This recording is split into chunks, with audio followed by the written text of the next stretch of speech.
Ladies and gentlemen, good day and welcome to Hindustan Unilever Limited conference call for the results for quarter and half year ended 30th September 2021. As a reminder, all participant lines will be in the listen-only mode, and there will be an opportunity for you to ask questions after the presentation concludes. Should you need assistance during the conference call, please signal an operator by pressing star then zero on your touchtone phone. Please note that this conference is being recorded. I now hand the conference over to Mr. A. Ravishankar, Group Controller and Head of Investor Relations. Thank you, and over to you, sir. Thank you, Faizan. Good afternoon, everyone, and welcome to the conference call of Hindustan Unilever Limited. We'll be covering this evening the results for quarter and half year ended 30th September 2021. On the call from our end is Mr. Sanjeev Mehta, Chairman and Managing Director, and Mr. Ritesh Tiwari, Chief Financial Officer. We hope that you're staying safe and healthy. As is customary, we will start the presentation with Sanjeev sharing the perspective on the market and overview of how we are navigating the current environment.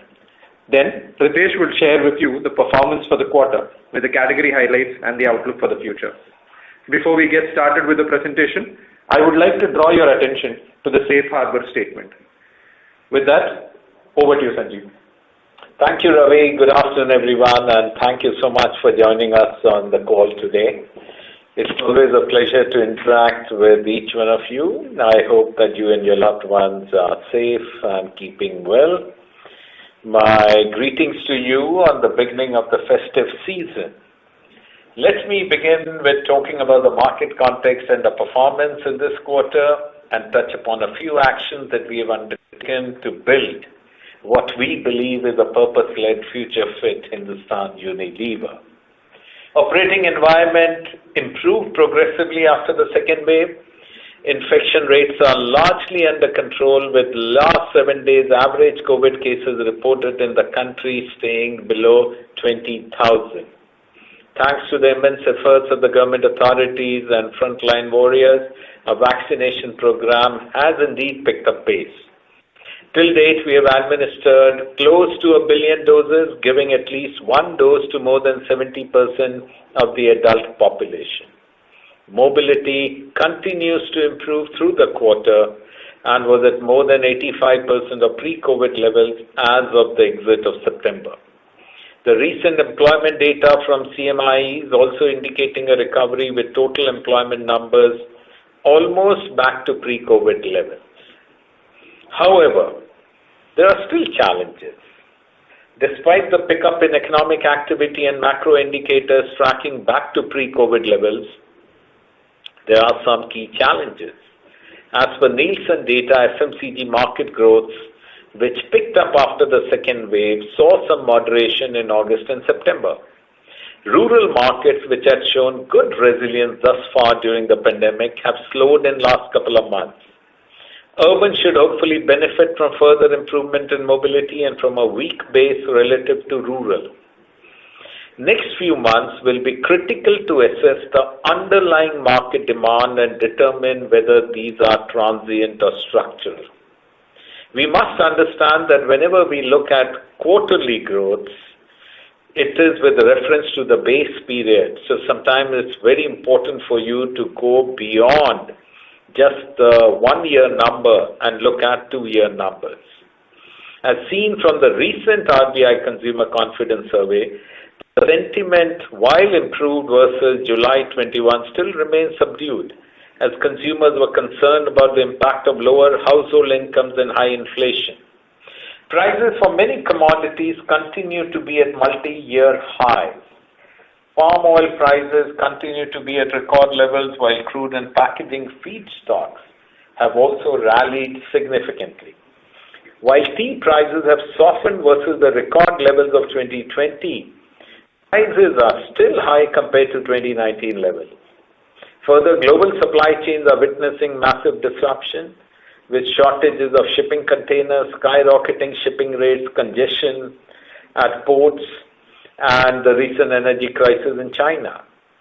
So, in summary, while the operating environment has improved, it has remained challenging in this quarter. In this context, We have delivered what we believe is a robust and competitive performance in the quarter, with our domestic consumer business growing at 11%. Our business fundamentals remain strong, and we continue to gain market shares and penetration in more than 75% of our business.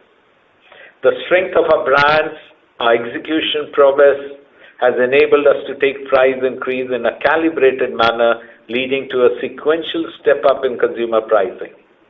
We have been able to provide the right price-value equation to the consumers and thus protect our business model in a highly inflationary scenario. This, coupled with a laser-sharp focus on savings by playing all lines of the P&L dynamically, has resulted in a sequential improvement in EBITDA margins by 70 bps, taking our margins to 25%. We have a clear and compelling strategy, which we spoke about in detail during our investor meet last month.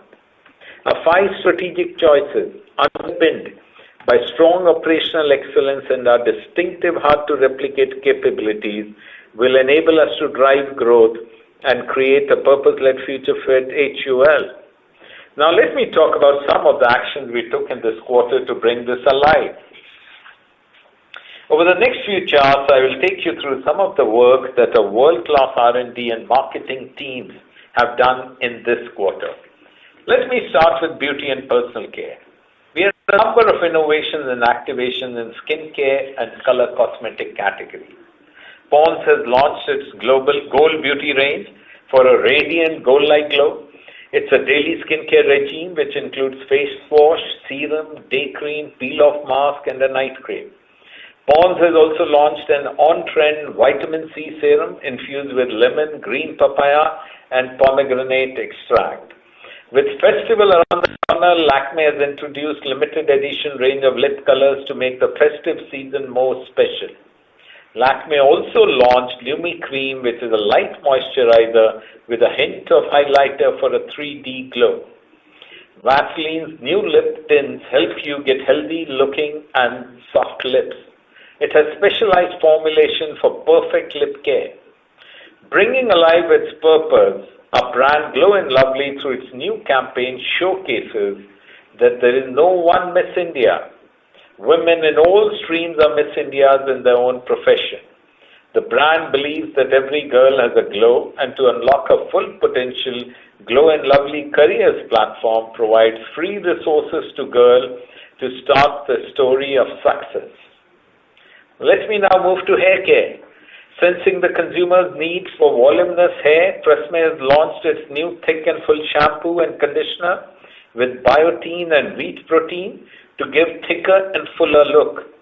Expanding its hair mask range, Dove has introduced a new variant with oat milk and honey extracts for stronger and healthy looking hair. Pepsodent was relaunched in this quarter with a new and improved formulation. Its new Germi-Check toothpaste has an advanced anti-germ formula with clove and neem oil and a patented 6-CPC technology for 8 scientifically proven benefits to provide whole mouth protection. New Lifebuoy with Silver Plus formula was launched in this quarter, which provides 100% stronger germ protection against new viruses. Driving the women's spirit, we now have superior product mixes for Lux depending on consumer preferences. Not only the mixes, but our communications are also tailored for women. Dove's new activation is talking about skin-friendly antiperspirant deodorant and roll-on, which has 0% alcohol and 1/4 moisturizing cream for even and smooth underarms. Let me now move to home care.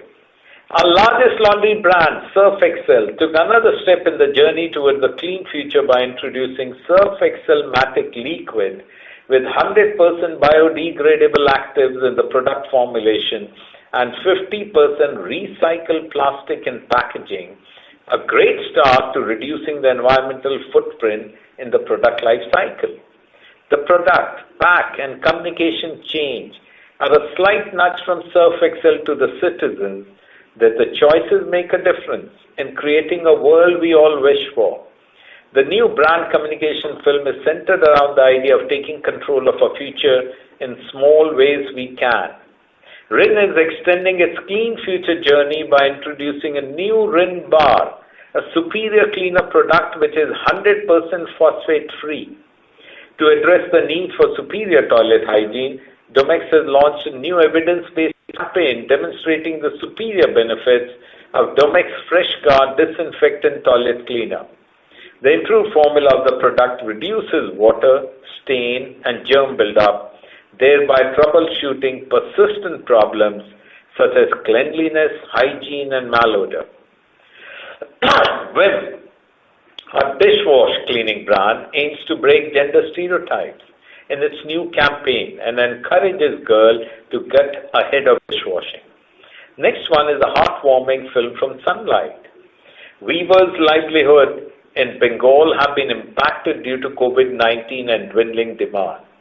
True its purpose, live life in color, Sunlight has embarked on a journey to add colors to the lives of handloom weavers, the talented men and women who have kept our rich cultural heritage alive for generations.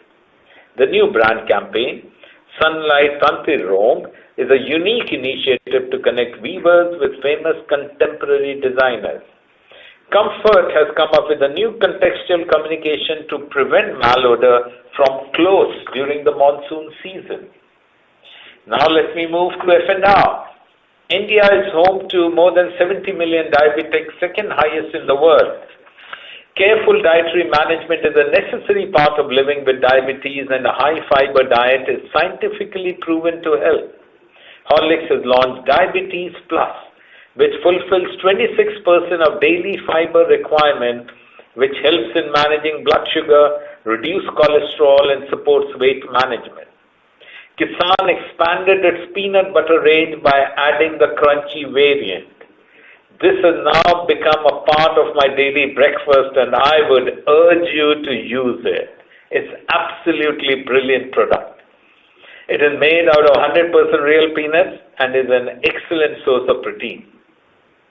Offering sweet delicacies to consumers during Durga Puja, the biggest festival in West Bengal, Quality Walls is dialing up its new campaign across pandals and on digital media. Pujo Mane Mishti, Pujo Mane Quality Walls. Boost has a rich legacy of inspiring kids and giving them the right motivation and stamina to overcome challenges, even when the odds are against them. In its new campaign, it aims to break stereotypes around girls in sports. With grit, perseverance, and stamina, the brand hopes to inspire the next generation of athletes. Building on its credentials of providing restaurant-like food at home, Nord has activated a new communication for its Chinese sauce and gravy mix. Bringing alive its purpose, Brook Pond Three Roses, in its latest ad film, showcases how a mother-in-law's doubt turns into support for her daughter-in-law over the perfect cup of tea. The campaign associates the three iconic attributes of color, taste, and strength of Three Roses to the versatility of the modern Indian woman, just as she perfectly manages work, family, and motherhood. Let me now talk about nutrition. In the past, we have spoken about the nutrition deficiency in India and the low penetration levels in health food drinks category. So very clearly, the job here is to increase penetration and develop the market. We are doing this through persuasive communication, consumer connects, and driving physical reach. Our new food equivalence communication in Horlicks is focused on explaining the goodness that is filled in a cup of Horlicks. I spoke about the Boost campaign aimed at breaking stereotypes. Consumer connects at scale is a critical leg of our market development strategy. In this quarter, we did more than 5 million consumer connects. We are doing this in low penetration geographies where the promoters visit homes and educates the consumers about the category and builds its relevance through our brands to increase penetration. Along with the mental reach, driving physical reach is a key component of a strategy. Last quarter, we spoke about our go-to-market integration plans. I'm very happy to tell you that we have been progressing well. And till date, we have integrated more than 85% of our business, up from 50% as of June end. As we integrate our distribution systems, we are also increasing our effective coverage, which is now at 1.9x of pre-GTM integration levels. All this has helped us in increasing penetration sequentially and deliver double-digit volume growth in our health food drinks business. Let me now talk about the premium beauty business unit. I'm really happy to tell you that this unit, our incubator set up within the HUL ecosystem, is doing well and scaling up its digital presence. With its focus on building digital-first beauty brands and reflecting its agility, the business has expanded its range to cover Simple, Love Beauty and Planet, and Baby Dove. Driving on-trend innovation, Simple has launched 3 booster serums, and Love Beauty and Planet has launched sulfate-free hair care range with onion and apple cider vinegar. Dialing up our innovation intensity in this space, we have charted an aggressive plan to launch new and on-trend innovations. PBBU, what we call as the Premium Beauty Business Unit, is not just about building brands, but it is also about incubating capabilities. Some of these are having an agile innovation model to pick up trends on the fly, launch the product in minimal time, scaling it up as it succeeds, building supply chain for smalls like nano factory setups and flexible supply chain to provide agility, performance marketing, D2C and e-com capabilities required to target top 50 million consumers who are digital natives. Elaborating on a digital presence, we now have dedicated D2C platforms for 4 of our beauty brands: Lakme, Simple, Love Beauty and Planet, and Dermalogica. Just to expand on this further, Lakme, our iconic beauty brand, has the highest followership on Instagram across all beauty brands in India. The D2C platform of Lakme gets more than 2 million visitors per month, and together with e-commerce, it contributes to more than 30% of the brand turnover. Now, talking about channels, COVID-19 has, of course, given a big fillip to e-commerce, and we believe these habits will continue to stick with consumers as they get used to the convenience and assortment available online. Modern trade stores, which were impacted due to closure of malls, have come back strongly in the quarter as the country opened, and rightly so, as in a country, shopping is considered an outing and an experience. General trade continued its resilient performance. As far as we are concerned, our job is to create triple win.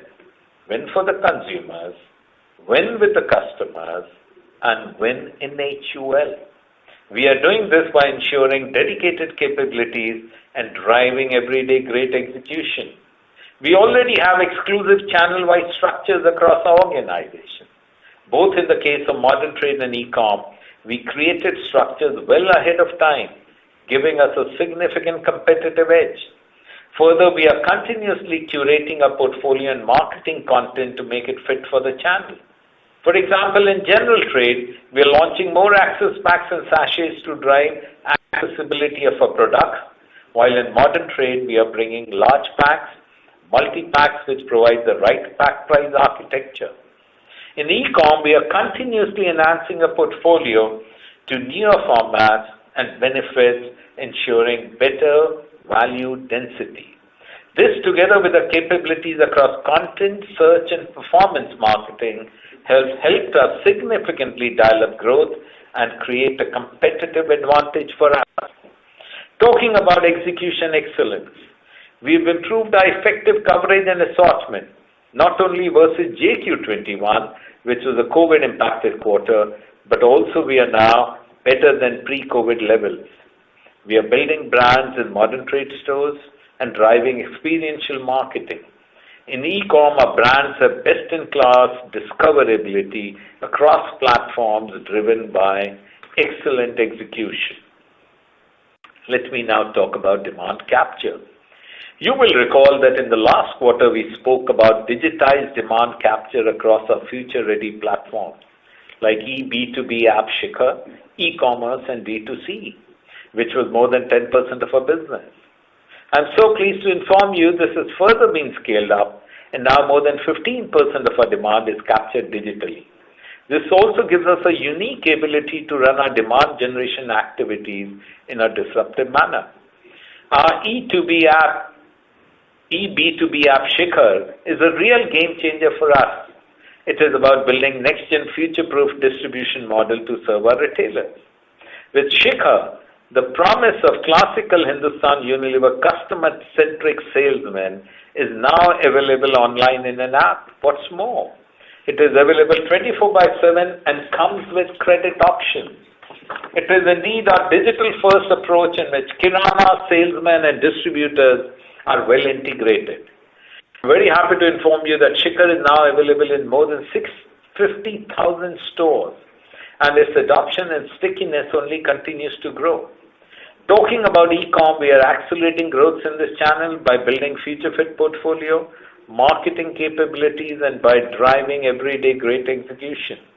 In the D2C space, our multi-brand platform, UShop, continues to gain more traction from the consumers. We had started UShop in Mumbai and Delhi and will be expanding further soon. As I spoke earlier, we have further added D2C platforms for our premier brands, Simple, Love Beauty and Planet, and Dermalogica, in addition to the existing ones for Lakme and Indulekha, to provide unique shopping experience to our consumers. IC Now is another initiative where we have tied up with last mile delivery partners like Swiggy, Zomato, Dunzo to provide home delivery of ice cream and is doing extremely well.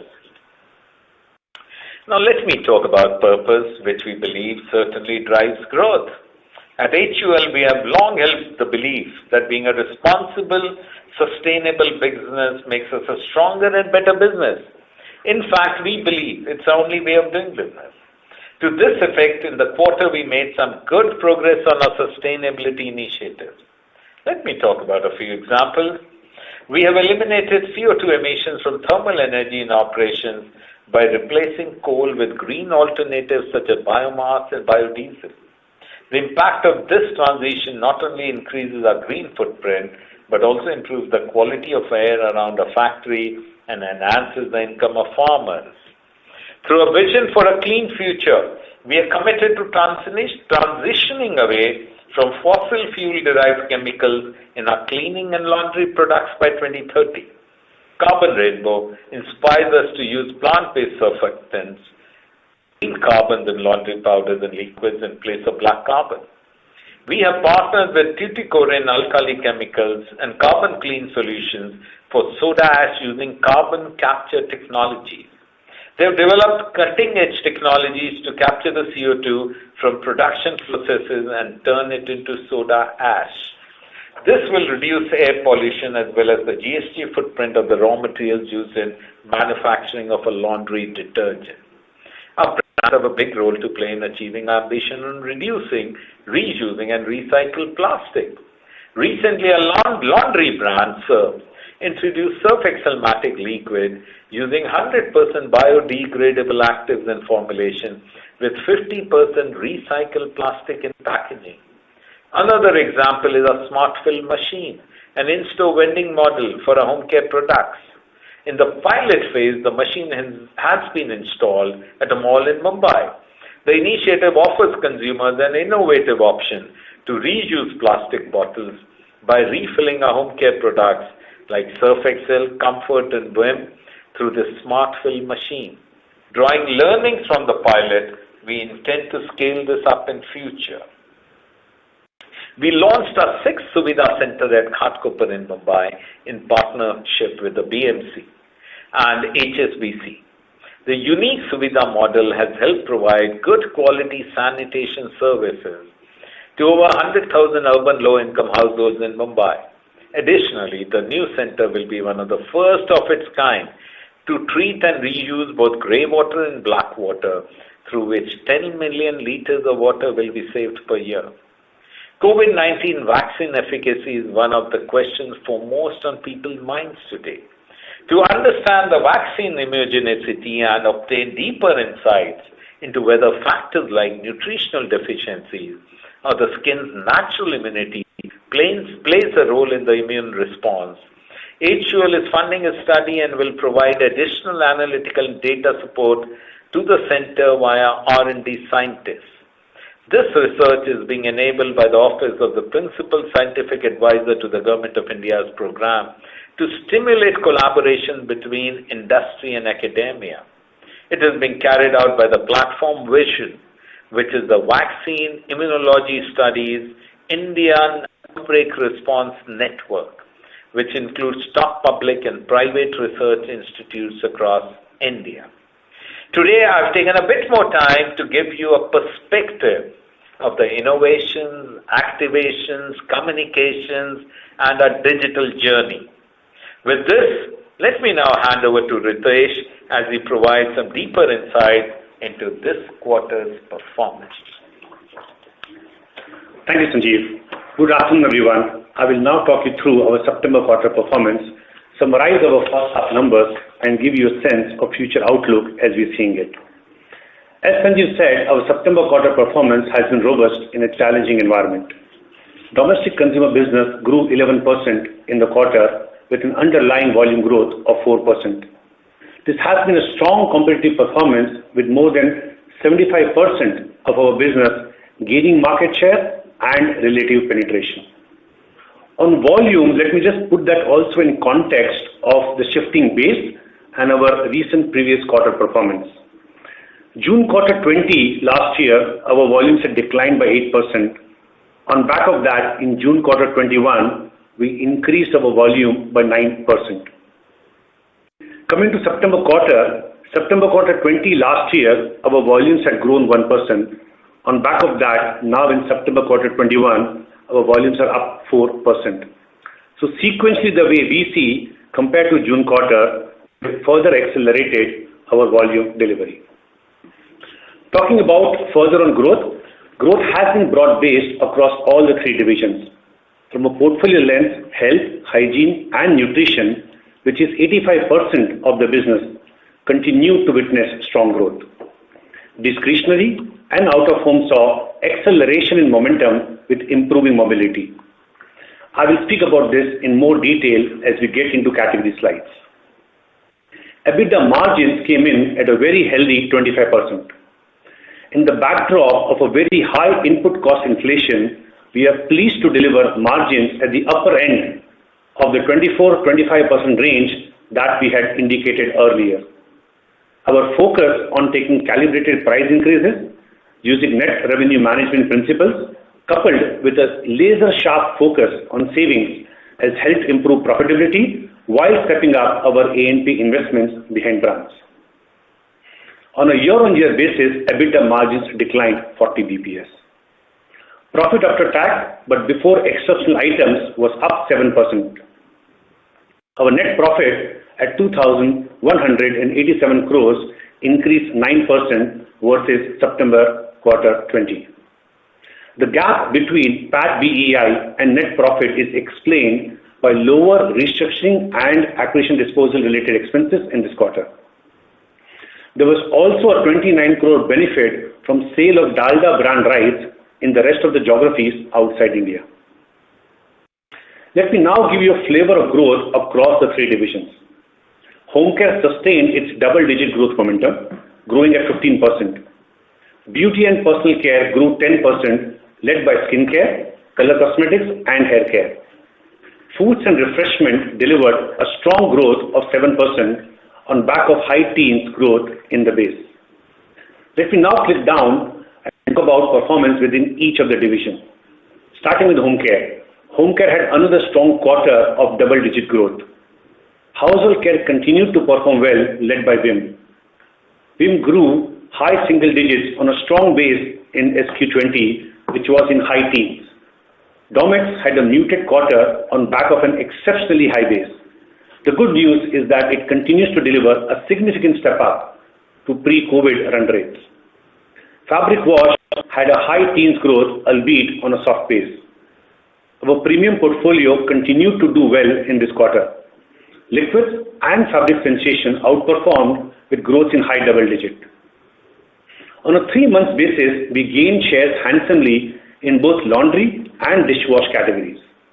Calibrated price increases were taken across fabric wash and household care portfolio to partly offset the high input cost inflation. Purifiers recovered well and grew double digit, led by an acceleration in e-commerce. Sales is now ahead of pre-COVID levels.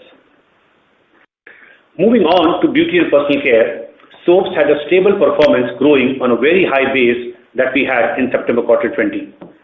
Premium portfolio of soaps comprising of Dove and Pear continued to perform well and grew sequentially. Vimi's strategy in Lux has started yielding results, and we saw a strong performance in this quarter. Lifebuoy continued to cement its market leadership. Hand hygiene portfolio comprising sanitizers and hand wash declined versus 2020 while continuing to remain higher than pre-COVID levels. Palm oil continues to be at record levels and witnessed further step up in this quarter. These are multi-year highs, and we continue to take pricing in a calibrated manner to protect our business model while maintaining competitiveness of our brands. Hair care had another very strong quarter as we continue to gain market shares. Our innovations and communications are finding relevance with the consumers and yielding good results. Here again, our premium brands performed exceptionally well. Skincare recovered strongly as mobility improved. Winter sell-in, whilst below long-term normative levels, is better than what we saw in 2020.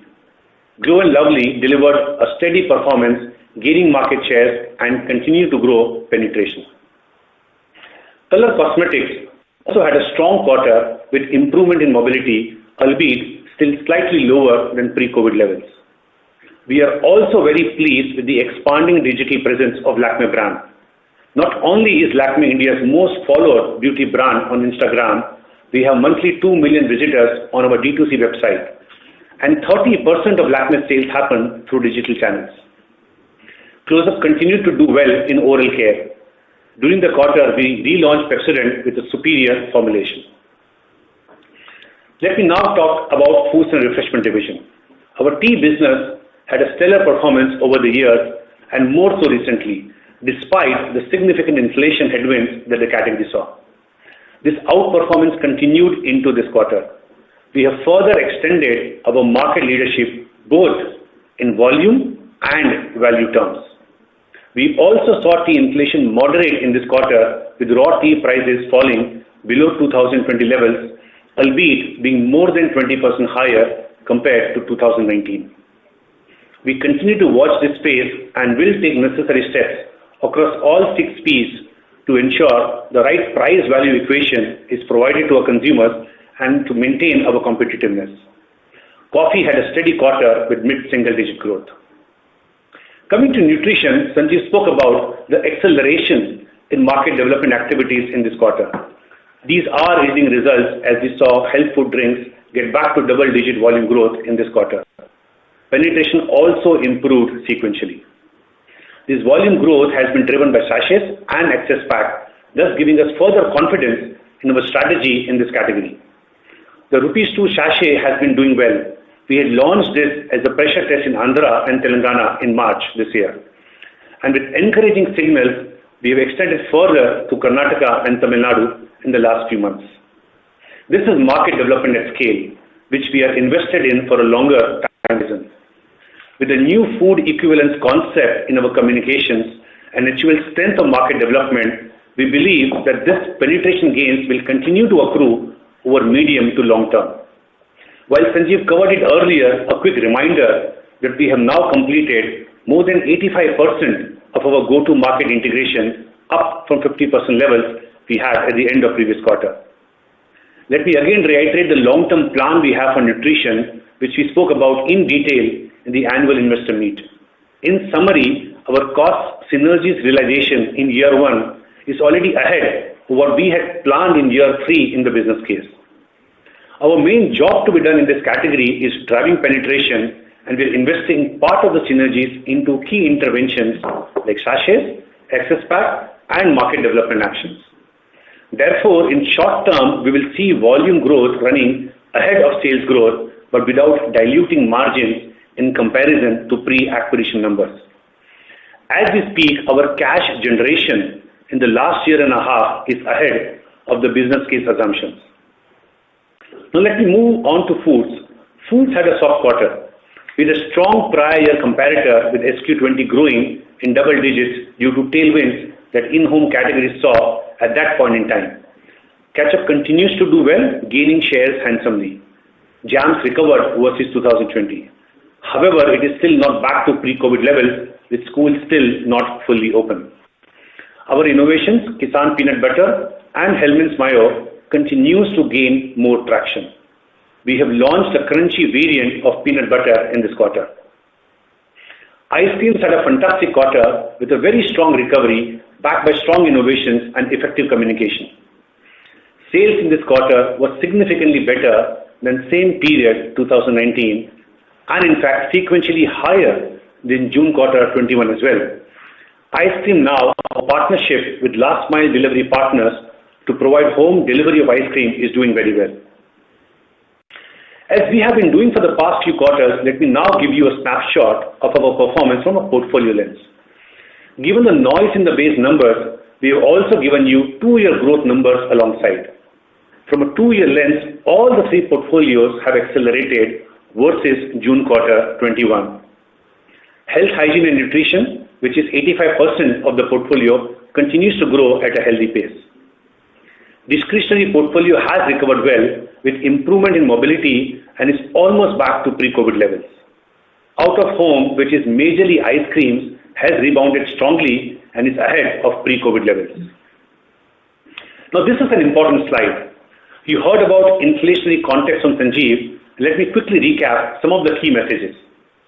We continue to see unprecedented levels of inflation in some of our key input materials.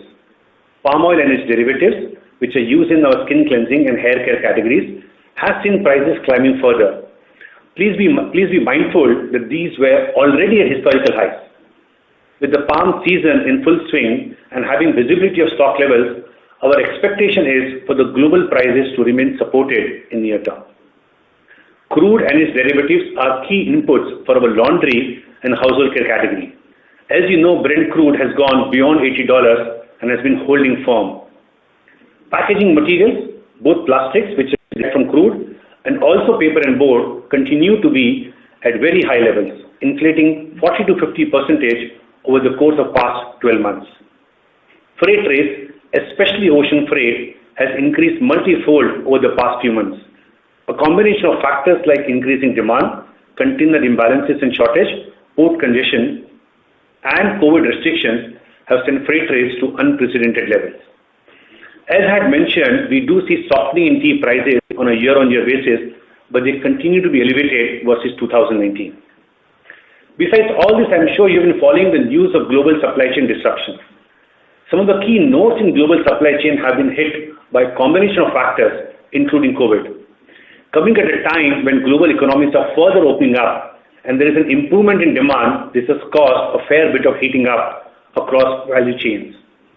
From our perspective, the good news is that we don't expect to see any service issues as we are placed well with enough flexibility and resilience in our raw material sourcing. We also benefit from our global procurement relationships and scale. However, we do expect to see some transitory impact in the cost of materials as a result of these disruptions. So all in all, we do expect margins to be under pressure in the near term. The way we will manage this is exactly how we have done in the past few quarters. We will continue to play all lines of the P&L, ensuring competitiveness of our brand and keeping EBITDA margin in a healthy range. If I talk about the current quarter, we continue to price up in the categories we are seeing input cost inflation, using net revenue management principles or the science of pricing as we call it. With the inherent strength of our brands, we have been able to lead pricing. Our savings program continues to be robust, generating crucial fuel for growth by taking out costs that do not add value to consumers. As you know, we have developed strong reflex muscles in this space. We spoke about mix being a tailwind as discretionary categories start rebounding. All of our drivers have helped us improve EBITDA margins sequentially by 70 bps and bring it to the high end of 24-25% range we had indicated. At the same time, we have also stepped up media investment behind our brands and have ensured a very healthy share of voice to share of market ratio. Now, from a segment lens, all three segments have performed well. Our margins in all three segments are healthy, and we have stepped up gross margins sequentially. In summary, our performance has been strong both on top line and bottom line. I have already covered most of the lines in detail. Let me pick up a couple of more things to elaborate. The first is drop in other income, which is on account of lower treasury yield and one of credit in base from interest on tax prior period adjustment. The second is on effective tax rate. Our ETR for the quarter was 26%. Including the prior period adjustment we received in JQ21, we expect our full year ETR to be around 25%. This slide gives you a quick snapshot of the first half performance. Our reported turnover grew 12% to 24,246 crores with a broad-based growth across all three divisions. EBITDA margins at 25% remained very healthy. Net profit for H1 was at 4,248 crores, growing 9% year-on-year. Taking into account the strong performance of the company, I am pleased to inform you that the Board of Directors have recommended an interim dividend of Rs 15 per share for the year ended March 31st, 2022, which is a step up of Rupee 1 as compared to interim dividend of financial year 21. Coming to our last chart for the day, looking forward, we remain cautiously optimistic. With the rapid pace of vaccination in the recent past, we are hopeful that as a nation we can avoid further disruption from the spread of the virus. The next few months will be key to get a better understanding of the underlying demand. There are a few variables here. First being the normalization of economic activities. Second, the onset and intensity of winter. And finally, impact of inflation on consumer demand. Further, the inflationary conditions that I spoke about earlier are expected to persist in the near term. These commodities affect large parts of our business and hence gross margins are likely to remain under pressure. We remain confident of navigating this environment and delivering on our 4G growth agenda that is consistent, competitive, profitable and responsible growth. Over the course of past 12 to 18 months, we have once again demonstrated our ability and resilience to navigate such volatile and uncertain conditions, and we remain confident of doing that going forward too. With this, we complete our prepared remarks, and let me now hand over to Ravi to commence our Q&A session. Thank you, Sanjeev. Thank you, Ritesh. With this, we will now move on to the Q&A session. In addition to the audio, as always, our participants also have an option to post the questions through the web option on your screen. We'll take these questions just before we end. With that, I would like to hand over the call back to Faizan to manage the Q&A session for us. Faizan, over to you, please. Thank you very much.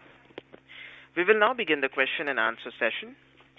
Anyone who wishes to ask a question may press star and 1 on their touchtone telephone. If you wish to remove yourself from the question queue, you may press star and 2. Participants are requested to use handsets while asking a question. Ladies and gentlemen, we will wait for a moment while the question queue assembles. Reminder to the participants, anyone who wishes to ask a question may press star and 1 at this time. The first question is from the line of Abneesh Roy from Edelweiss. Please go ahead. Yeah, thanks for the opportunity. My first question is on the rural growth. So Nielsen is saying that rural FMCG market growth is almost 1/3 of urban in August plus September. So wanted to understand for you in Q2 how rural versus urban interplay has been and how do you see the outlook? I understand cautiously optimistic, but that doesn't give the full picture. Hi Abneesh, I hope you have enjoyed the Puja holidays. Yeah, it's just to give you a perspective that our rural performance in September has been pretty robust and decent. But then we look at the market And from a market perspective, the Nielsen numbers which have come out, which have been very resilient during this entire pandemic, have indeed slowed down in the last couple of months. And urban growth, which used to be muted, is picking up, and we hope that it will pick up even more with the improvement in mobility. And that is the reason we say that we need to monitor the situation closely for the next few months to see how the underlying demand is shaping up. Yeah, that's where we are as far as rural is concerned, and that's where we are as far as the demand is concerned. Right. Sanjeev, that was helpful. My follow-on question on the volume growth is, you must have seen good inflationary growth in skin cleansing and tea.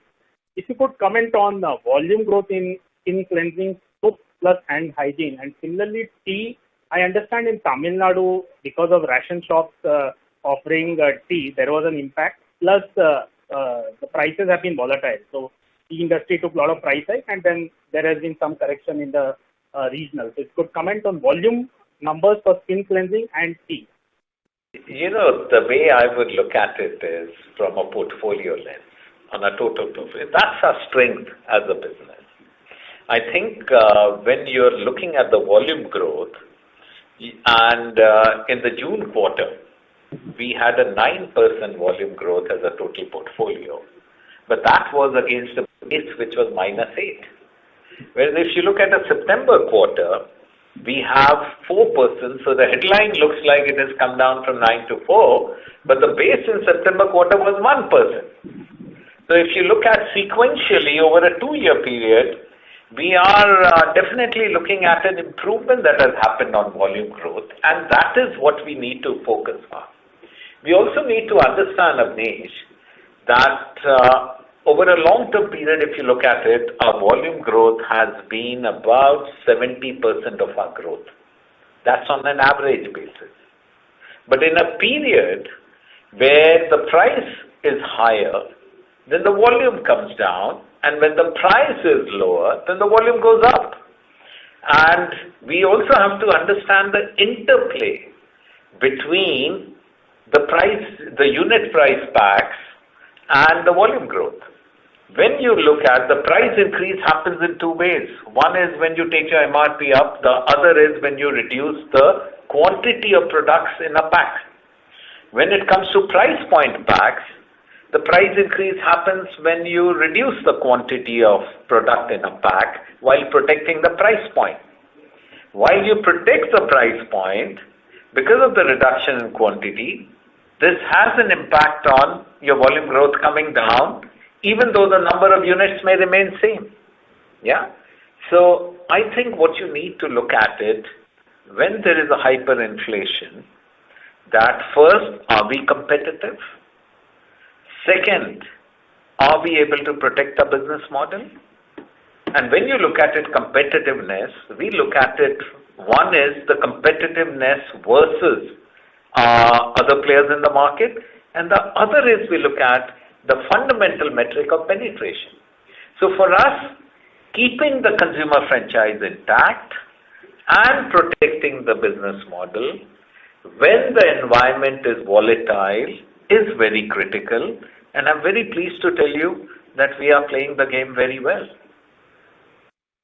Sure, Sanjeev, that was quite helpful, and thanks for that. One last follow-up on the volume growth.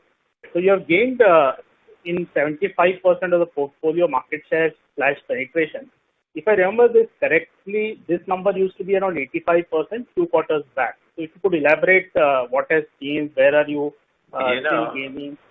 Again, if we look at it globally, the index that people look at, that if you are getting 60% of your business gaining market shares, you are in a very good position.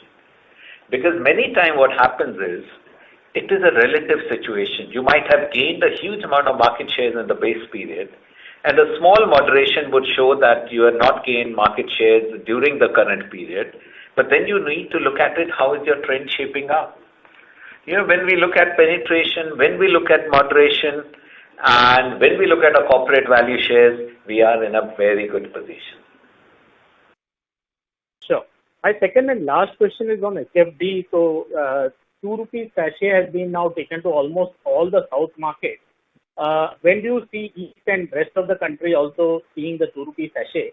And would you say that now double-digit volume growth is quite a reasonable expectation going ahead? See, it is like this. We are playing a game for the long term. And when you look at our growth paradigm or the delta growth paradigm, it hinged on a few critical things. One was innovation, which we are very pleased with. You would have seen the entire Plus range come into the market. The second one was communication. You have seen how communication, we are taking it up to a new level altogether. The third was distribution. Distribution, we are now pleased that the integration has happened up to 85%. But this would have been much faster had there been no COVID. But now we are getting into a rhythm and you will see the increase in distribution happening. And the last very critical leg is market development. Market development, a house to house, which is experiential market development, did slow down during the COVID period and we were not able to visit homes. It is only now that it has picked up and we have reached 5 million households, but our plans are much bigger. And that together with the access packs, we believe will lay the ground for sustainable growth. Whether it happens this on a sustained basis in a quarter or in another quarter or 2 quarters, but certainly medium to long term, we will get into fabulous growth as far as this business is concerned. I'm very confident about it. But if you look at it from a lens which was a controllable factor for us, Abneesh, was the cost savings. And cost savings are running ahead of the business case. Sure, that was very helpful. Thanks a lot, Sanjeev, and all the best. Thank you. Thank you. The next question is from the line of Aditya Soman from Goldman Sachs. Please go ahead. Hi, good evening and thanks for the opportunity. A couple of questions from my end. Firstly, in terms of we're seeing some of these businesses, particularly in cosmetics, coming up raising funds.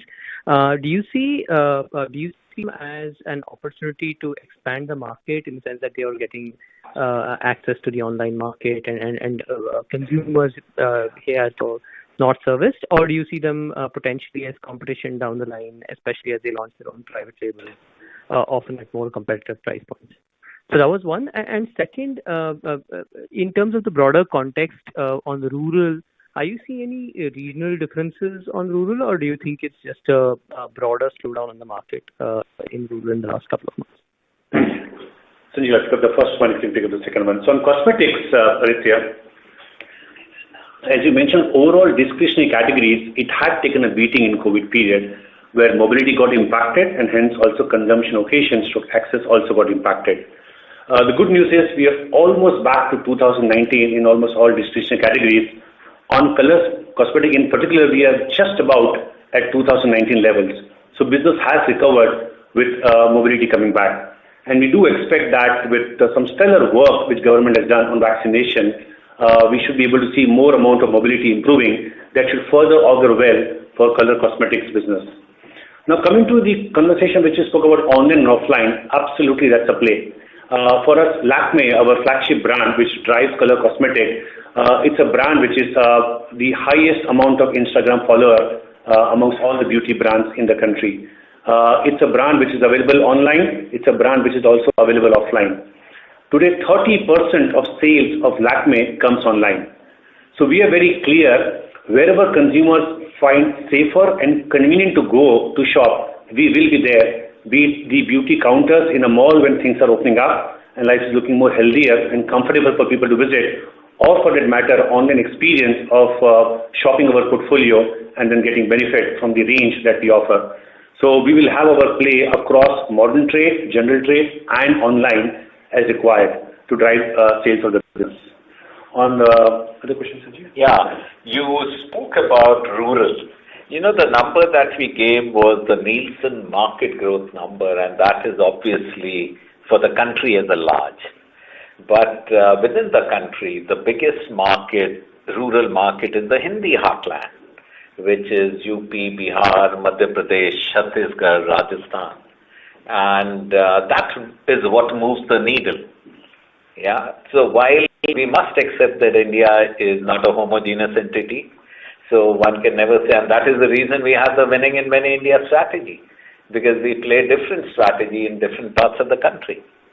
So at this stage, I would say there are indicators because of a high base, but whether it is something which is a transient nature or whether it is something which will translate into a concern, I think let us see for a few more months as to how it really pans out. Absolutely, team. I think my questions on both. I mean, firstly on the color cosmetics was, is there any indication that we've gained or lost share, given that we are maybe flattish on a 2-year basis, but if you look at the whole and the sort of prospectuses by these firms, there seems to be quite a lot of growth in the category.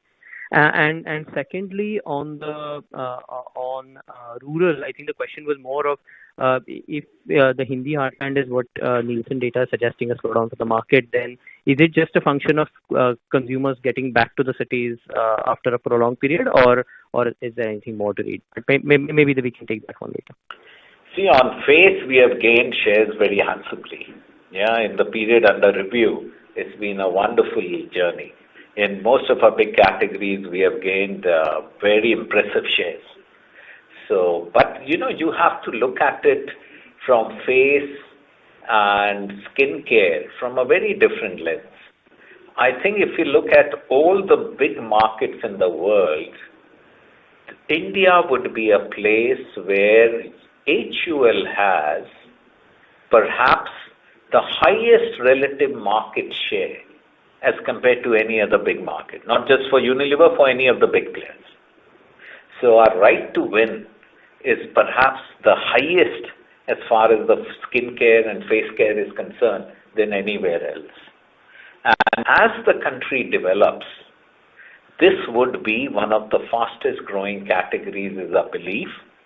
And we are very well poised, is not just from our mainstream brands, but we are also very confident that the digital first brands that we are building is going to help us tremendously. That together with the digital capabilities that we are building across our business, our nano factories, for instance, that gives us massive flexibility.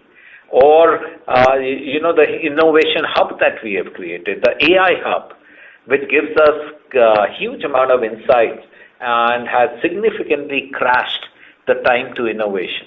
All this we are looking at it from a lens that it should place us very well to gain growth and shares in the years to come. Thank you, Sanjeev. That was very clear. Thanks.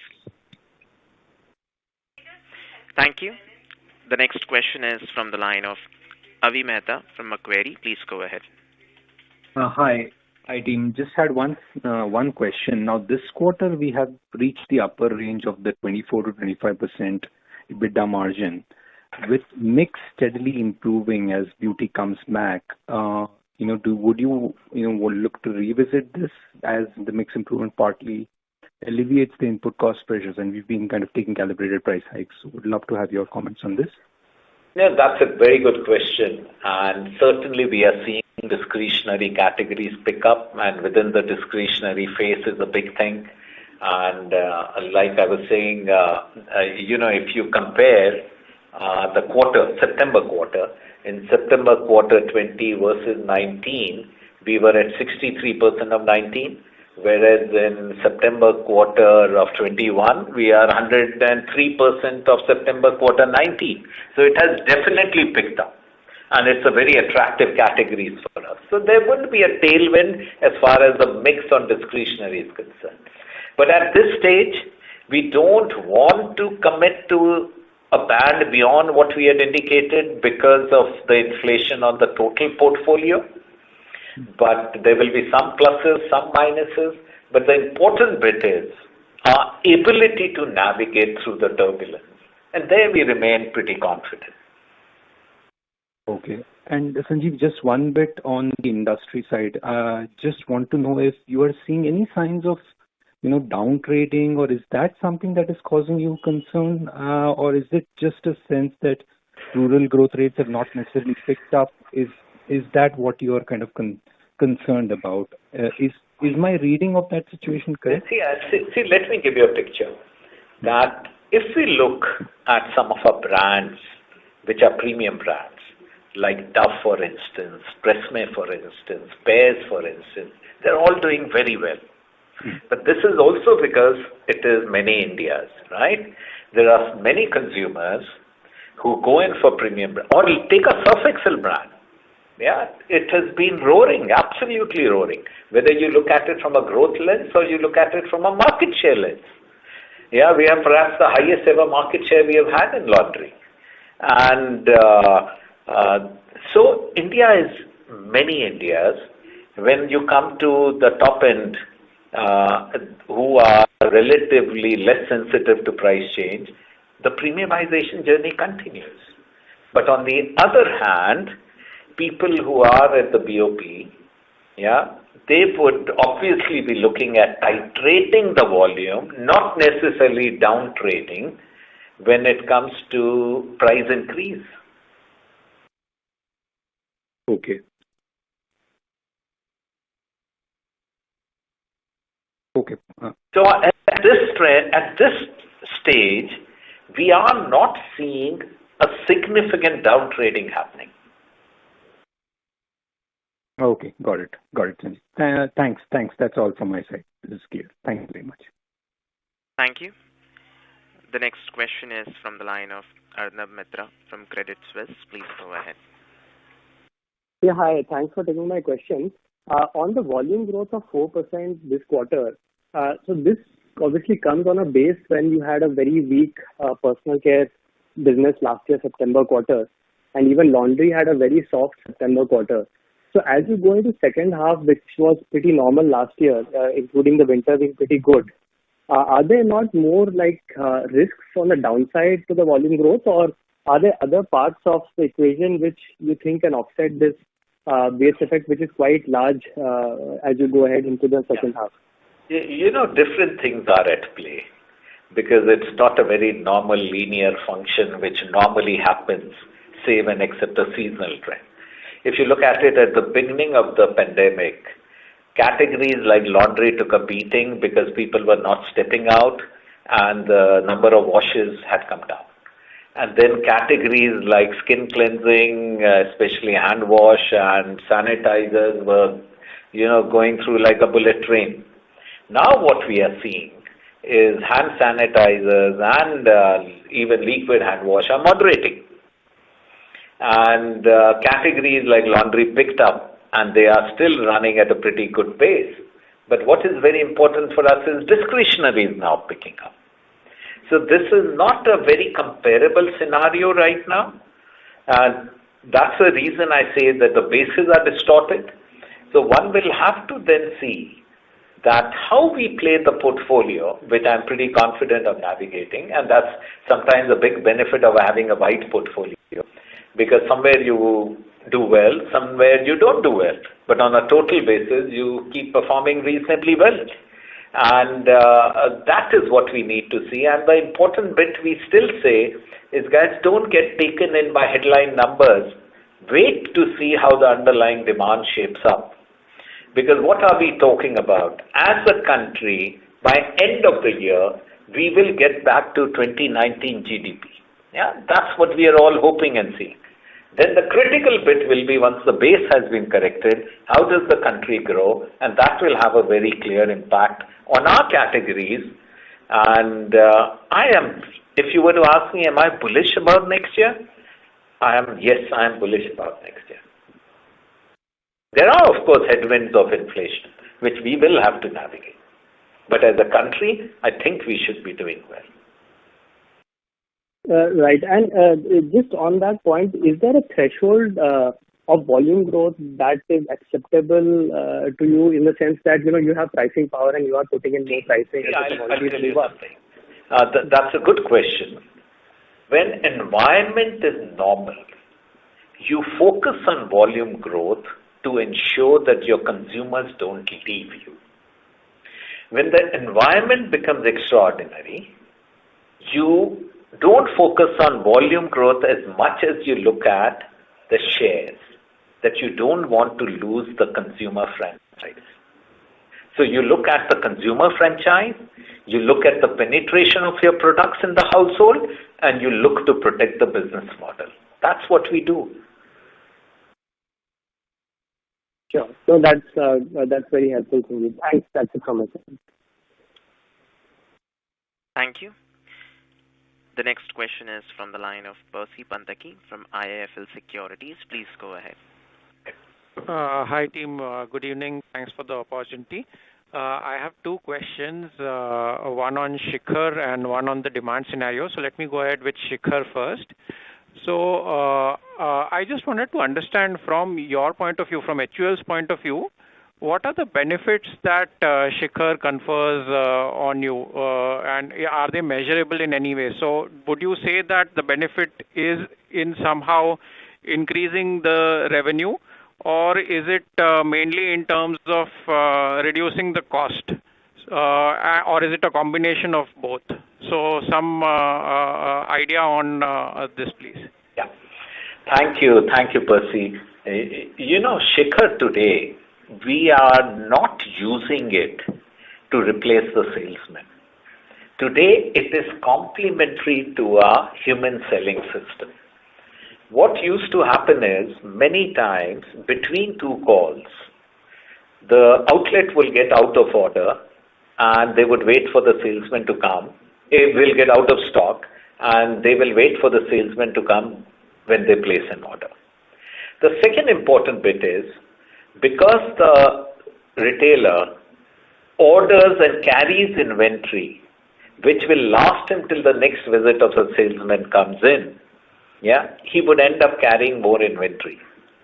So now we are talking about and cajoling the retailer that you carry more assortment. And if you run out of stock, you can place an order whenever you feel like. So we are bringing in more efficiency to the system and bringing in more assortment in the front line, which will make a difference to our growth. And this system today is a complementary system and not a substitute. Understood, Sanjeev. Because my impression was that the outlets which are under direct coverage, they are anyway serviced by your distributor salesmen once or twice a week, depending on the size of the outlet. So anyways, if he is going to get serviced on an average every 4 or 5 days, does it really add that much value that instead of 4 or 5 days, he gets service every 1 or 2 days? It does, because what we are doing is, we don't even have Shikhar, we are realigning our servicing capability so that we can service an outlet whenever we receive an order, and we are moving from a traditional N+2 or N+3 delivery system to N+1 delivery system. So we are making the chain much more smoother. We are ensuring there is minimal time between out of stock and replenishment, and we are also ensuring that the retailer is incentivized to carry wider assortment, which leads to better growth. Understood. Just a small other bit, Percy, we should also is we now have a seamless system whereby SBI offers credit to a retailer without any paperwork based on the purchases from HUL. That's another big advantage. And these are some capabilities which are going to hold us in big stead as we go forward. Because just think of it, that classically, this will allow us to even improve the direct coverage of the outlets that we have. Sure, got you. And this 15% contribution of Shikhar, would it be higher than 15% in rural or in urban, or they are more or less equal, 15% contribution for either of urban or rural? I don't want the exact number, I just want to know which one is higher. No, what is happening is Shikhar has been adopted by about 650,000 outlets. And right now, it is more in urban and semi-urban, but progressively going down to the rural area as well. And just to clarify, Percy, the 15% number that we have quoted, that includes all the components where we are able to make digital sales. It includes Shikhar, includes e-commerce, both e-B2C, e-B2B, and our D2C websites. So all three components put together, our digital demand capture is now more than 15%. Okay, got you. Second question, sir, is on demand. So if I look at it, the pandemic disruption is now almost behind us, barring a third wave. So if I go back to the demand scenario just before the pandemic, if I look at the first 3 quarters of the FY 19-20 fiscal, demand was very slow at that point of time. And the pandemic on the margin would just have hurt consumers, especially the low-income consumers, if not the mid and high-income consumers. But the low-income consumers has definitely gotten hit by the pandemic. And even pre-pandemic, as I said, the demand was very slow. So what has really changed that just because of the pandemic, not just because, but after the pandemic, the demand will really sort of now go even beyond what the growth rates were pre-pandemic. I want to understand what are the drivers for the growth. So that's a very good point, Percy, because we have to accept that in 2019, before the pandemic, when we were also flagging off that the consumer growths are tapering away, that was also linked to the economic growth of the country slowing down. Yeah.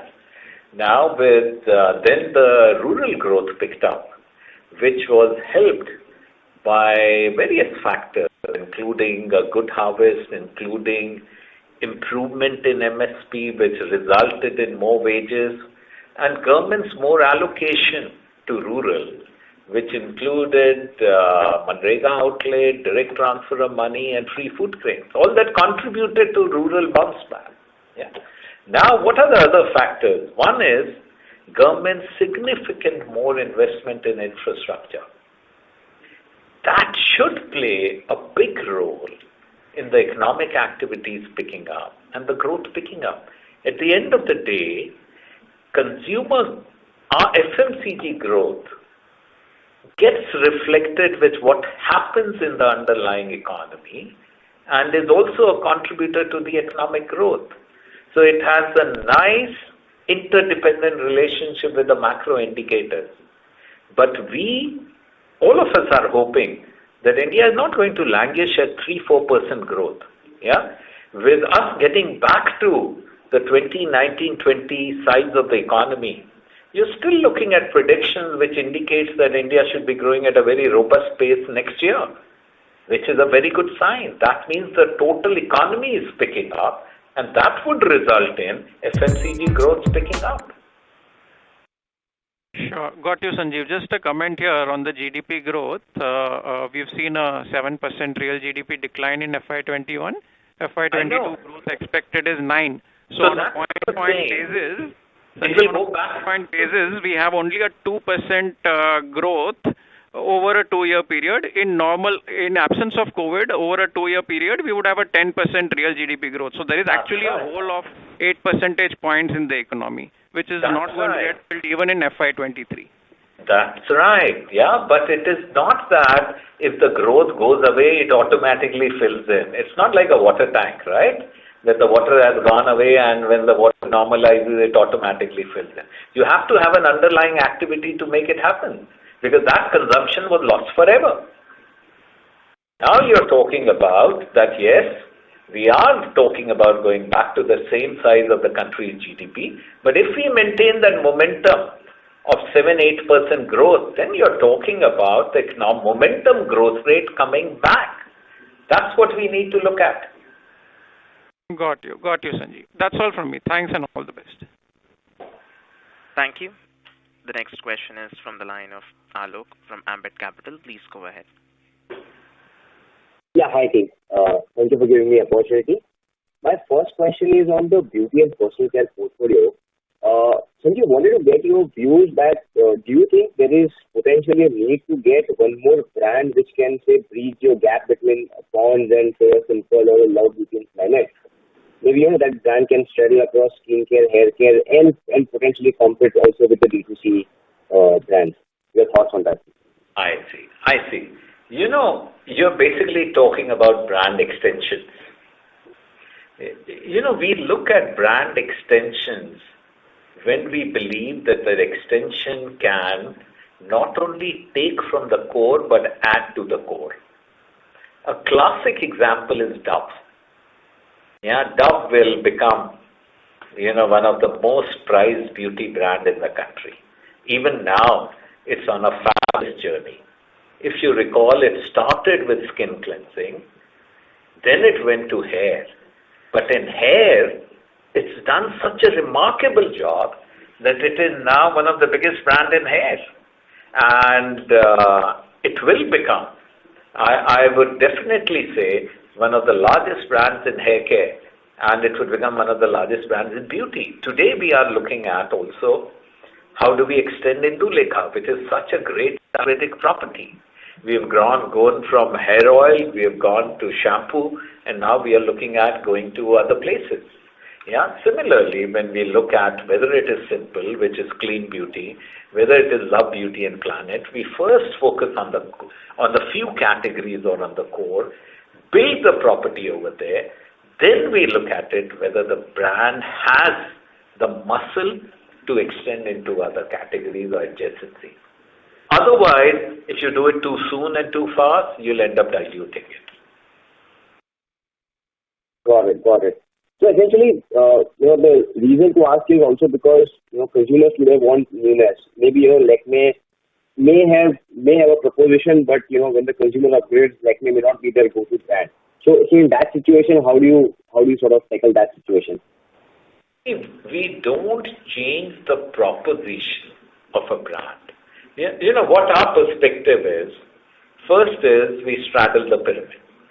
If you look at it, all our big categories, whether it is laundry, whether it is skin cleansing, whether it is hair, whether it is tea, we try to identify what are the benefit segments, whether our brands cover those benefit segments, and whether through our brands we are able to cover all the price points. So once you cover the brand, the benefit segments, and the price points, then you make it into a powerful portfolio. So that's what we look at it from a lens of category. We don't want to win just at a brand level. We want to win at a category level. So when you look at a skin care or face care, we have a fabulous brand in Glow & Lovely. Then we have got a fabulous brand in Pond's. And then there are segments of hand and body. If you look at Opal Skin Care, we also have Vaseline, we have Dove. And that is how we make a difference when it comes to creating a powerful portfolio. And you win as a portfolio. That's what our focus has always been on. Got it. And my second and last question is on your M&A activities. So up until now, whatever M&A activities that HUL has done is largely been a portfolio which is typically not been within Unilever portfolio or HUL in India, be it in Indulekha or GSK portfolio. But if tomorrow HUL decides to acquire one of the D2C companies, so my question is, because it's a category in which Unilever is globally present, would you be allowed or would you have to seed those categories organically only? First is when you look at inorganic growth, we look at it from a lens of strategic fit. And strategic fit, you're absolutely right, whether it was Indulekha or whether it was V-Wash or whether it was GSK Consumer Health, we entered into categories where we did not have a play. And sometimes when you look at it, it's to gain capabilities. When we got Aditya Milk, it was not about that we weren't in ice cream, because they had some fabulous capabilities in south of India with low-cost manufacturing, and also we wanted to have access to go-to-market, because not many stores have multiple freezers, so we wanted a more footprint of freezers. That's why in certain part of India, that's why we went in for Aditya Milk acquisition. So we do look at, and sometimes you may also look at it from a lens, how much time will it take you to grow it organically versus how much time, what will be the cost of acquiring it inorganically. So that is also the judgment play that comes in when you look at M&A. Got it, Sanjeev. Thank you very much. This answers my question. Thank you. Thank you. The next question is from the line of Manoj Menon from ICICI Securities. Please go ahead. Hey, hi team. Just two questions. One, on the e-com D2C, the Shikhar, or in generic, let's say the digital interventions, which you have done and which you continue to do. Just trying to understand the people side of it, the culture side of it, or even the structure side of it. If you could talk a little more in terms of, let's say, how have you structured and how's these different, endeavors within the organization, the reporting structures, the right people, the culture part of it. So the context I'm trying to understand is, for a large company which is doing so many different, commendably so, just trying to understand, how do you ensure the entrepreneurial, nimbleness, sort of a thing from a construct side of it, the quantitative and qualitative. Yeah. That's question number one, Sanjeev. Yeah, that's a good question, Manoj. And when we were sitting with Premium Beauty Unit, and first is we thought that we have to create a very entrepreneurial unit within a large HUL. And we were struggling with getting answers to the questions that you have now raised. So what we have done is we have carved out a different unit. We have brought in talent from outside who are very digitally savvy. We have pulled in people from within who are very entrepreneurial. And even our remuneration system for them, incentive, is very different. Yeah, so we have in many ways liberated them while giving them the benefit of the capabilities of a large HUL. So that's what we have planned to manage.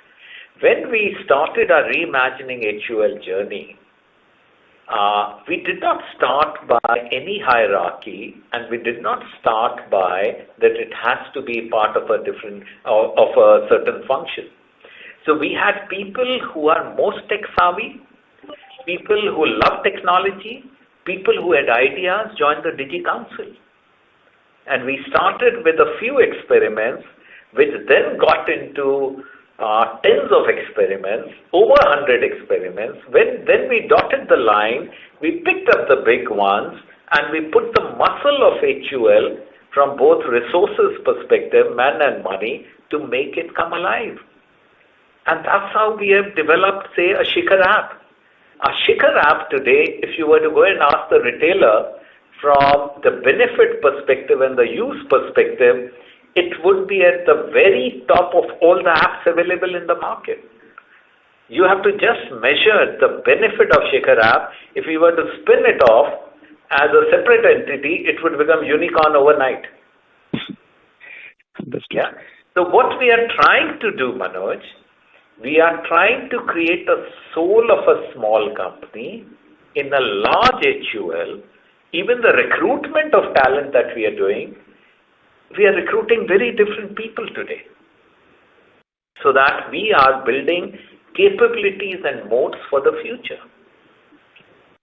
Understood, Sanjeev. But from a structure point of view, let's say a Shikhar would be under the, the sales, or the customer development, or the D2C would be housed under the personal care. Ultimately reporting into how does those structures actually, are there correctly? Yeah. Today it's a different independent unit, and it might cut across different categories. Yeah. So what the category head would do is look at it that this brand from an architecture point of view makes sense, but then it would be run completely independently. Yeah. Similarly, e-commerce, we have set it up as a separate unit, and while multiple brands come into play in the e-commerce unit, the e-commerce capabilities have been developed very separately. And we started investing in e-commerce capabilities much ahead of time. And we brought in resources from outside, again to augment the people who were there, who we transferred, who were again much more tech savvy. So that's how we have been building it. One of our big advantages that we have scale, we have resources, we have capabilities. So what you have to do is find out a sweet spot where you can liberate the people from the negative aspects of a large company which could slow you down, but provide them anchors of a big company which could provide the resources which a small company may not have. So that's what we are trying to create.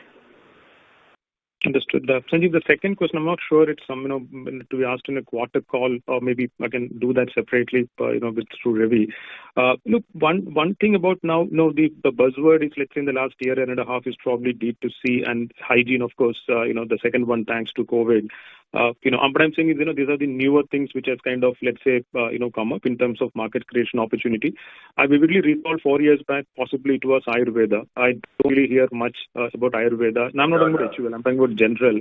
Yeah. I'm a firm believer that, good management's, what you don't do also matters equally or even more important than what you do. So two questions there, Sanjeev, actually, because in an environment where a lot of these things comes, of course, it's obviously a job to kind of differentiate what is a real trend and what is a fad.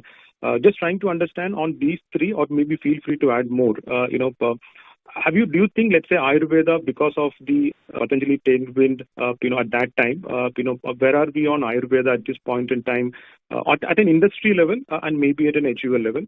The same thing on the hygiene new normal. I'm not interested in the last year base and kind of that's too short term.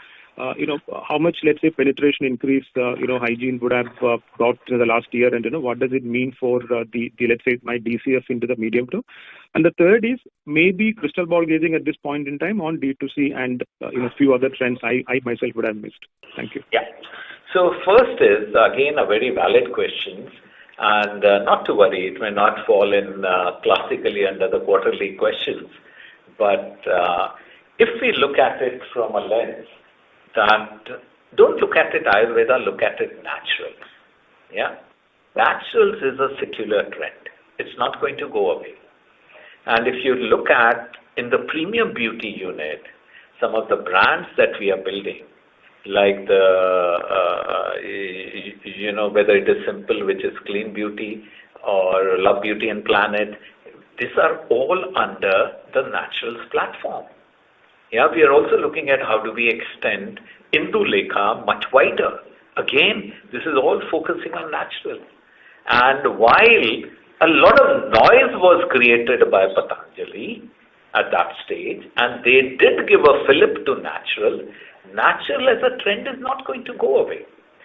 Similarly, the heightened awareness of hygiene will not border on obsessiveness as it did last year, but it will certainly become a very important behavior point going forward. And when you look at e-commerce, why we believe e-commerce will remain for the simple reason if it gives benefit to the consumer from a convenience point of view and an assortment point of view, then it is bound to remain there. When you look at not just hygiene, but when you look at it, the consciousness for holistic wellness, it has moved to a new level altogether. People are today much more conscious than they were ever there about keeping themselves healthy, whether it is physical fitness, whether it is wellness, holistic wellness, mental health. All these things are not going to go away. And that is also the reason why we believe in the long term, for us, this entire play into micronutrients, nutrients, is with the Horlicks brand is going to remain a very strong feature. Okay. Thank you. Thank you, team. All the best and season's greetings. Thank you. Thank you. The next question is from the line of Shirish Pardeshi from Centrum Capital. Please go ahead. Yeah, hi, good evening, Ritesh and Sanjeev. Thanks for the opportunity. I have two burning questions, and specifically what I have observed, there is incremental focus through the digitization, connecting last mile. Similar trends we are also seeing into the retail trade, and as you mentioned, that Shikhar is one way to reach the retailers and cut down the lead time. Similarly, the cash and carry is also penetrating. There's a leading cash and carry player is also navigating the growth in the market. So what point I'm trying to drive is that the retailers has also become very savvy because he has a connectivity with the modern trade in nearby area. He's been serviced very frequently by you through Shikhar app and even cash and carry. So there is a wrestling in my mind, in which I believe that there is a conscious inventory rationalization is happening. I mean, you are the biggest company, and maybe you can tell me something more about that trend. But I that this digital focus is also trying to create some leeway and incrementally giving a better return on investment for the retailer. You are absolutely right. You know, the two big constraints for a retailer are space and money, right? So, and historically what used to happen is, or historically also, even today, what happens with most retailers, that they go by their feel, and you will see that because they have the space constraint, the number of assortments that they have are much fewer than what they would ideally like to keep. So what technology should allow them to do is, first, very importantly, keep the right kind of assortment. One of the journey we are on is customizing the assortment for each store, not based on what they sell, but what they should sell. And that is how we make a pitch to a retailer. The second is, instead of keeping 20 pieces of 3 sizes, they may be able to keep 20 pieces of 3 variants. They may be able to keep 20 pieces of 7 or 8 variants, yeah, and reduce. And with more frequent fill-up that they would happen, they would be able to operate with much smaller inventory, but with a higher assortment, their throughput would go up. The other is credit. You know, a retailer normally borrows from either NBFCs or from the market at much higher rate. Just think of it. The program that we have with the SBI, which allows us to give them credit at very fine rates, much lower than the market rates, would again become a game changer. So the way I look at it, the GT retailer of the future will become much more technological savvy, there would be much more digitization of GT trade, and the key critical pain points of space and money will get helped to a large extent by companies like us when we look at helping the retailer. I Sanjeev, completely agree, and having worked inside with the company in the trade, that's my observation. But what I'm trying to see that there is a risk for a company like us who is full grown in terms of distribution. If that inventory rationalization, which is... inventory rationalization will be a one-point event, yeah, and it will not happen overnight across 11 million outlets. Okay. It will happen at different points, but importantly, your sustainable growth rate will depend on throughput. Okay. So you will need strong brands, you will need better service, and if you're able to augment it with customized assortment and credit, that's what will become a game changer for a retailer. Okay. Okay. My second and last question, while observing this quarter trend, I was tend to believe that with most of the companies have started advertising. But when I look at your advertising spends, whether you look at percentage to net sales or on a YOY, the growth rates for advertisement is little lower.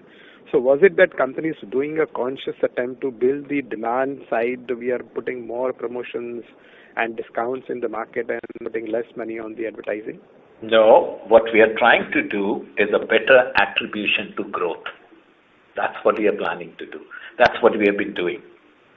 So we are, significantly enhancing our capability of media deployment so that we can get a better bang for the buck and have a more linkage where the linkage between the money we spend and the growth becomes even much more clearer and darker.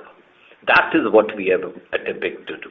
If you look at our advertising spend, even today, is significantly ahead of our market share. Okay. Yeah, and I'm talking about significantly, not a bit, but many percent points ahead of our market share.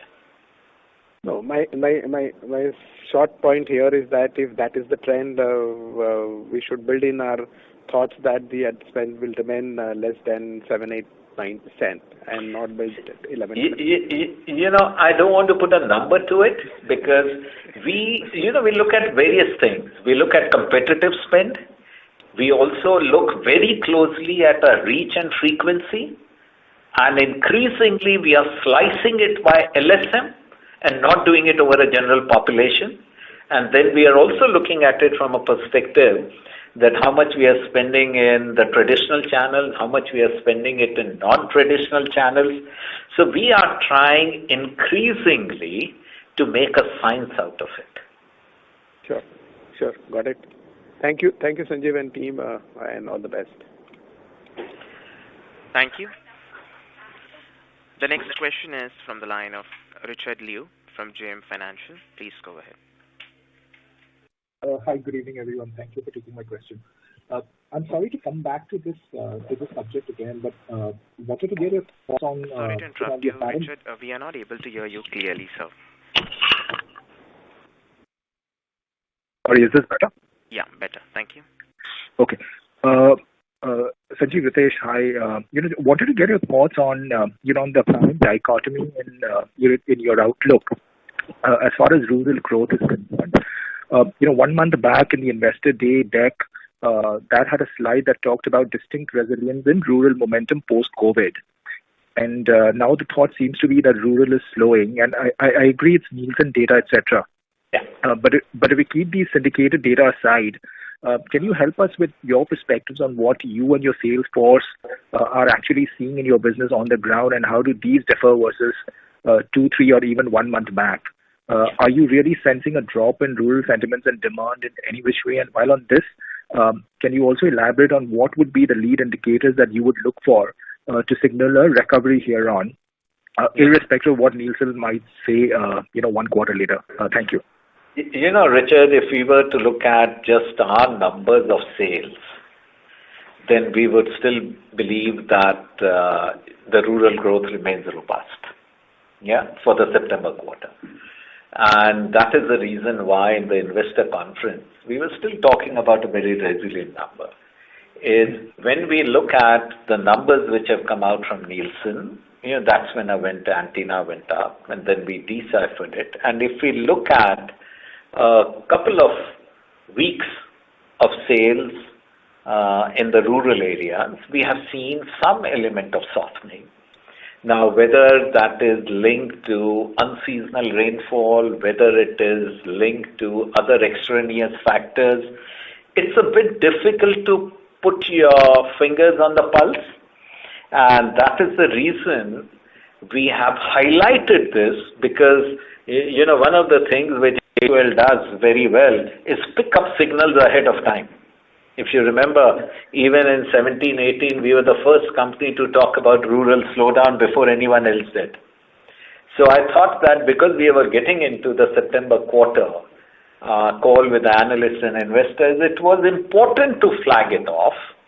But we are also putting a caveat that there are base issues, and let's not jump to a conclusion without observing it for a few more months that indeed that has been a case of a slowdown.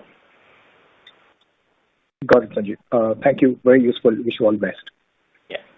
Thank you. Thank you. Ladies and gentlemen, that was the last question from audio. Over to you, Mr. A. Ravishankar, for further proceedings. Okay.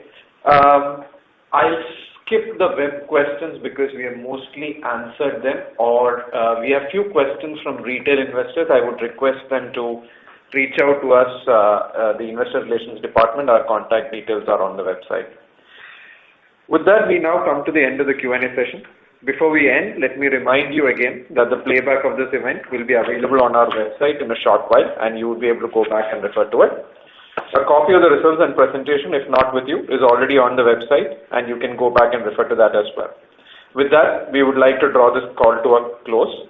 Thank you everyone for your participation, and have a great evening ahead. Stay safe and stay well. Thank you. Thank you, everyone. Take care.